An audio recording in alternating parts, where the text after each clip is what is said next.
దేవుని ప్రేమ సందేశం అనుదిన ధ్యానాంశాలు తపస్కాల 4వ వారం సోమవారం. నేటి సువిశేష పఠనం యోహాను సువార్త 4వ అధ్యాయము 43వ వచనం నుండి 54వ వచనం వరకు.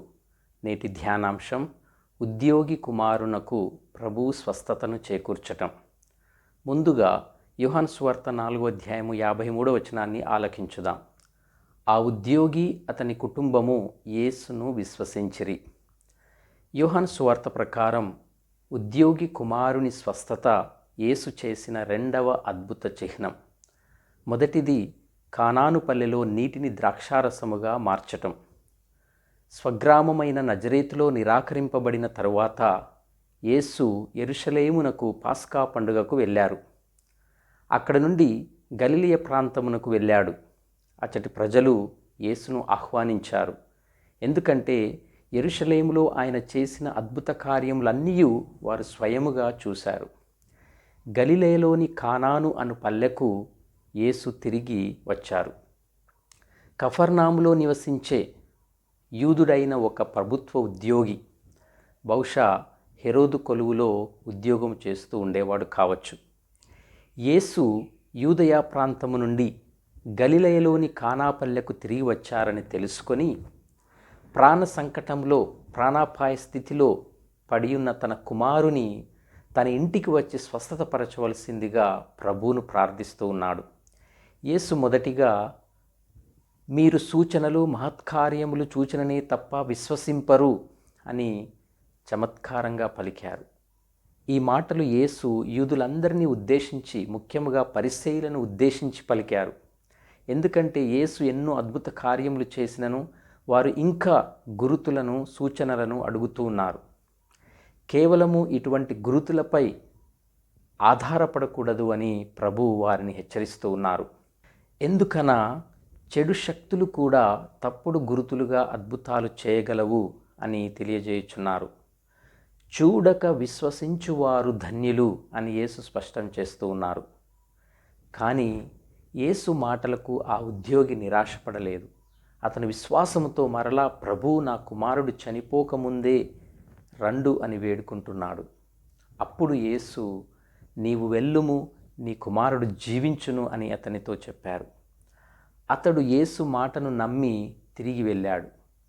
కఫర్నాము నుండి కానాపల్లెకు దాదాపు 26 కిలోమీటర్ల దూరం. బహుశా యేసు అతని ఇంటికి వెళ్లకుండా అతని విశ్వాసమును పరీక్షించారు. అతను యేసు మాటలను విశ్వసించాడు కాబట్టి ఆ క్షణముననే అతని కుమారుడు స్వస్థత పొందాడు.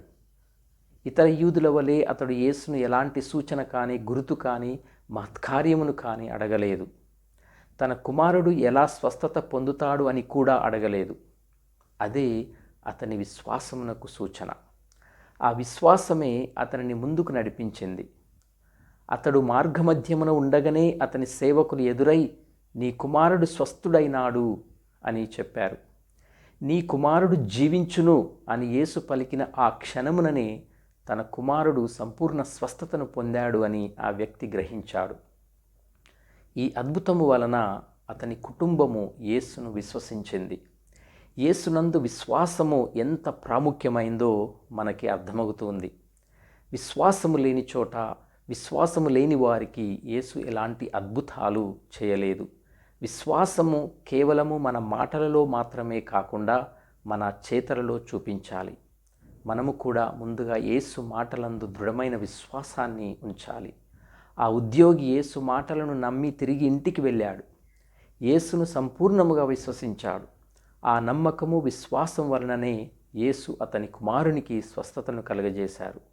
కాబట్టి ప్రియ సహోదరి సహోదరులారా, మనము కూడా ఎలాంటి సూచనలు మహత్కార్యములు లేకుండానే యేసు మాటలను విశ్వసించాలి, వాక్కును విశ్వసించాలి.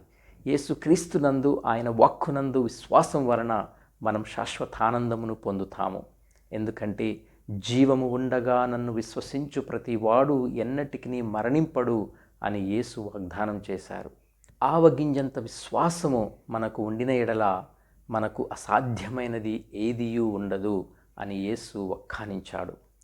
మనము దృష్టి వలన కాక విశ్వాసము వలన నడుచుకొనవలెను అని కొరింథీలకు రాసిన మొదటి లేఖ 5వ అధ్యాయం 7వ వచనంలో చదువుతున్నాం. లోకరక్షకుడు అయిన యేసుక్రీస్తునందు విశ్వాసము, ఆయన పట్ల వినయము, హృదయపూర్వక ప్రార్థన మరియు దేవుని చిత్తం ప్రకారం జీవిస్తే ప్రియ సహోదరి సహోదరులారా, మన జీవితంలో కూడా అద్భుతమైనటువంటి స్వస్థతలు తప్పకుండా జరుగుతాయి. యేసు ప్రభు చేసిన ప్రతి అద్భుతం మన రక్షణ సాధన కొరకే. మరణము నుండి మన విముక్తిని సూచిస్తూ ఉన్నాయి.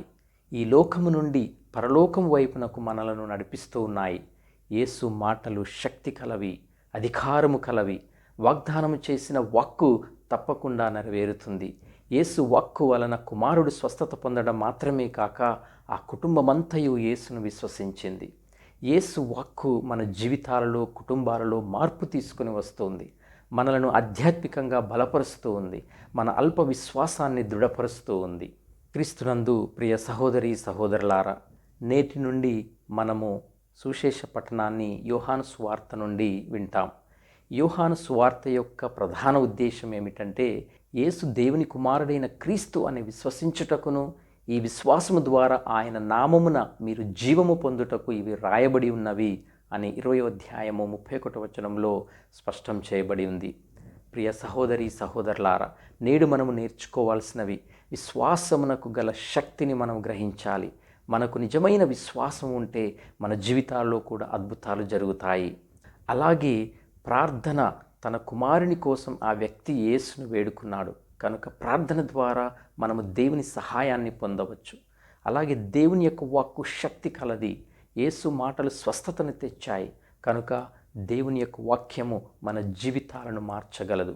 కుటుంబం యొక్క ప్రాముఖ్యతను కూడా మనం తెలుసుకోవాలి. ఒక కుటుంబము కష్టాల్లో ఉన్నప్పుడు మరొకరు తోడుగా అండగా ఉండాలి. దేవుని యందు విశ్వాసం ఉంచితే కుటుంబంలో క్షేమం ఉంటుంది. కాబట్టి ప్రియ సహోదరి సహోదరులారా, నిజమైన విశ్వాసాన్ని యేసునందు ఉంచుదాం, ఆయన వాక్కునందు ఉంచుదాం, ఆయన వాక్యాన్ని విశ్వసించుదాం. మన కుటుంబాలలో శాంతి సమాధానాలతో నింపుమని ఆ దేవుణ్ణి వేడుకుందాం. దేవుడు మిమ్ము దీవించునుగాక. ఆమేన్.